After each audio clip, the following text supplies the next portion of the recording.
हा जो अनुभव आहे ना तुम्हालाही यूज पडेल म्हणून मी तुमच्याशी शेअर करते. रिसेंटली एक कस्टमर आलं होतं, त्यांना कुणीतरी रेफरन्स दिलं होतं, खूप छान आहे आपलं प्रोडक्ट, त्यांनी ऑनलाईन घेतलं होतं. ज्यांनी रेफरन्स दिलं त्यांनी ऑनलाईन घेतलं, पण ज्यांनी त्यांचे रेफरन्स घेतलं ना त्यांनी खूप जवळ राहत होता. So she thought of visiting our boutique and she came with her mother in law. सासूबाई सोबत आले आणि त्यांनी बघता बघता त्यांना इतकं सगळं प्रोडक्ट आवडले आणि कितीचं बिल झालं होतं, 13,000चं बिल झालं होतं, 13,000. तर खूप छान बोललं, गप्पा मारलं, तो त्यांच्या सासूबाईंना पण खूप आवडलं. ठीक आहे. मग 13,000चं बिल झाल्यानंतर त्यांनी जीपे केलं मला 13,000 आणि मी that time I was not wearing specs. रात्रीच्या वेळ होता, आफ्टर 7:30.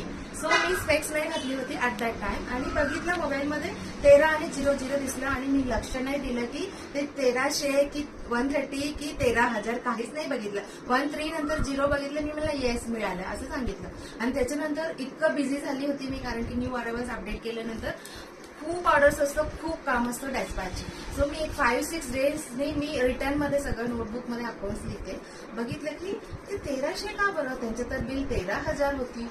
बापरे, मला इतकं स्ट्रेस झालं, 1 मिनिटात माझं घाम सुटायला लागलं, कारण की मी त्यांचे नंबर सेव्ह नाही केली होती, कारण की ते have come for the first time and I don't remember also त्यांचं नाव काय आहे, कसं जीपेमध्ये तर असतो, बट नंबर कुठून. मग शोधी त्या डेटमध्ये, जे डेटमध्ये ते आले तिथे सगळं शोधलं. मग त्यांचं हे सापडलं मला, नाव, आणि व्हॉट्सअपवर पण सापडलं त्यांचं चॅट, कारण की मी ऍड्रेस पाठवला होता.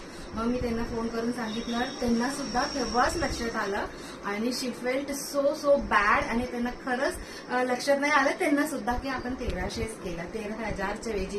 किती फरक आहे ना, 1000 आणि 100, असं 1300 आणि 13,000 मध्ये किती फरक आहे. Immediately she paid the remaining amount and she sed sorry for so many times. आणि परत कॉल सुद्धा आला 2दा की म्हणजे खरं सॉरी, माझ्या लक्षात नाहीये. मे बी त्यांना लक्ष नसणार आहे, बट ना तुम्ही पुढच्या कधी असं ट्रान्झॅक्शन करताना प्लीज लक्ष द्या. बरोबर. Online order बघूया. This is booked by Aparna and she is going to send her daughter to pick up the top and bottom combo. This is for Sheetal Malera. First time she is ordering 6 towels she has ordered. And this is for Tripti Yare ma'am from Lohegaon. त्यांना सुंदर Chettinad cotton पाठवूया. आणि त्याच्यानंतर चार top fabric आहे, सुंदर top fabric. Prajakta करंडीकर ma'am आहे. 1, 2, 3, 4 त्यांनी top fabric घेतलेला, त्यांना आपण पाठवूया. आणि त्याच्यानंतर again Chettinad cotton dress material Sarita Chavan ma'am, त्यांना हा एक सेम पॅटर्न आणि हा 2 अशी पाहिजे आहे त्यांना. आणि त्याच्यानंतर मंजिरी बक्षी मॅम, त्यांना हा पूर्ण सेट पाहिजे. नेहा भोटे मॅम, त्यांना सुंदर चेटीनाडू कॉटन ड्रेस मटेरियल हवं आहे. आणि त्याच्यानंतर दिस इज फॉर अंजली कारलेकर मॅम, त्यांना पार्सल आहे, त्याच्यात ऍड करायचं आपल्याला. आणि त्याच्यानंतर गौरी रेरे मॅम फ्रॉम पुणे, त्यांना हा सुंदर फुल set dress material. And this is for Shubha Godbole, त्यांच्या पार्सल कालच एक गेलं, परत त्यांनी ऑर्डर केलेलं आहे. आणि दिस इज फॉर किलेकर मॅम, त्यांना अर्जंटली हवे चेटीनाडू कॉटन साठी आपण पोर्टर थ्रू पाठवणार आहे.